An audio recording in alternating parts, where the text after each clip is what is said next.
Assalamualaikum warahmatullahi wabarakatuh. Saya Wahyu Saputra dengan NIM D1B018086. Di sini saya akan menjelaskan tentang pengenalan inovasi teknologi di bidang pertanian, khususnya di bidang pertanian hortikultura.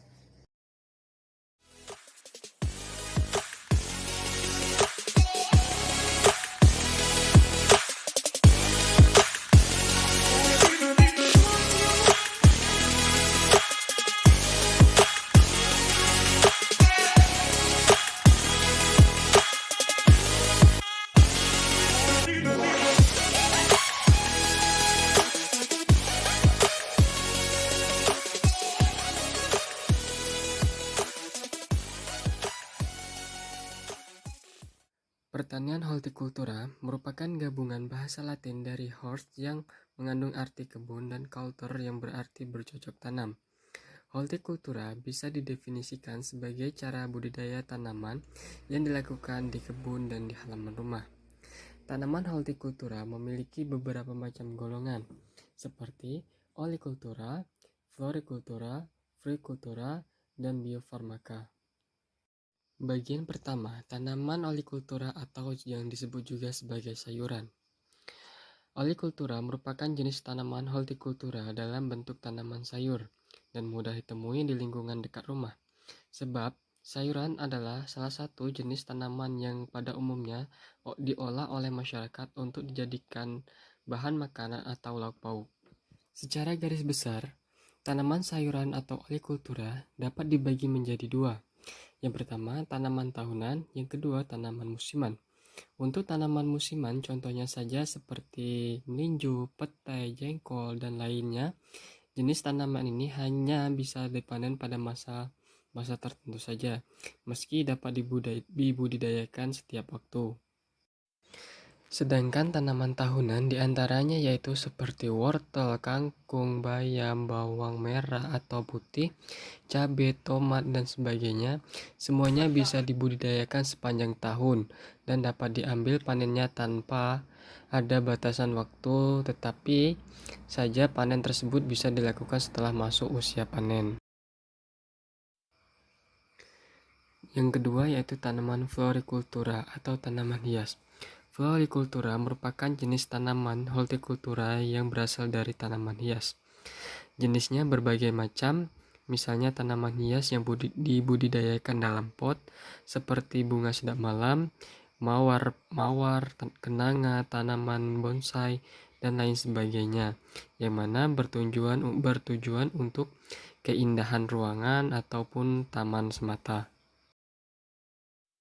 Yang ketiga yaitu tanaman biofarmaka atau obat-obatan. Jenis tanaman hortikultura yang terakhir ini dinamakan tanaman biofarmaka atau tanaman obat-obatan. Di Indonesia sering disebut sebagai tanaman toga atau tanaman obat keluarga. Sejak zaman dahulu sampai sekarang pun tanaman ini memang sangat populer di masyarakat karena dengan keampuhannya dapat menyembuhkan berbagai macam penyakit. Sampai dengan saat sekarang pun banyak obat-obatan herbal sudah menjadi populer karena dapat menyembuhkan berbagai macam penyakit.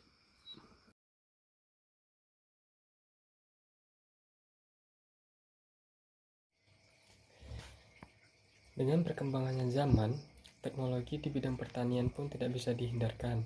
Contohnya saja dengan teknologi hidroponik. Sebelum kita membahas tentang teknologi hidroponik, ada baiknya kita mengetahui sedikit mengenai sejarah teknologi hidroponik ini. Jadi, sejarah hidroponik berawal dari tulisan Francis Bacon pada tahun 1627 yang sangat terkenal, yakni Silverium, yang sudah membahas tentang budidaya tanaman tanah di media selain tanah, di mana dia mendapatkan hasil bahwa tanaman yang ditumbuhkan pada air jernih, hanya air murni saja, tidak lebih bagus daripada yang tumbuh di air keruh yang bercampur sedikit lumpur. Artinya, air tidak cukup mengandung zat nutrisi untuk tanaman tumbuh dengan subur. Selanjutnya, penelitian itu harus dikembangkan. Dengan hasil yang baru, terlihat Di tahun 1842, Julius von Sayce dan Wilhelm Knopf berhasil menemukan 9 elemen nutrisi yang dibutuhkan tanaman agar bisa tumbuh subur. Sehingga pada tahun 1859 sampai 1865 mulailah dibuat nutrisi yang berisi 9 elemen nutrisi kesuburan tanaman tersebut dalam bentuk larutan. Sebelum menjadi salah satu teknik pertanian yang banyak diaplikasikan di Indonesia, hidroponik mulai masuk sekitar tahun 1970-an. Hidroponik pada tahun tersebut menjadi materi praktikum di perguruan tinggi yaitu di UGM. Kemudian pada tahun 1980, praktisi pertanian Cipanas, Jawa Barat yang bernama Lin Hasim menggunakan teknik hidroponik untuk tanaman hias. Hanya saja diaplikasikannya di Singapura. Waktu dahulu berarti di Indonesia ini di Singapura dulu. Nah, berikutnya budidaya hidroponik untuk sayuran baru diaplikasikan dalam skala industri oleh Bob Sandino pada tahun 1982 dengan luas lahan 2,5 hektar. Wow, luas ya. Nah, berikutnya hidroponik mulai dikenal luas oleh masyarakat pada tahun 1983 dengan gelarnya pameran flora dan fauna di lapangan Monas, Jakarta. Setelah dikenal cukup luas, hidroponik belum berkembang pesat karena banyak industri sayuran hidroponik atau perseorangan yang berhidroponik.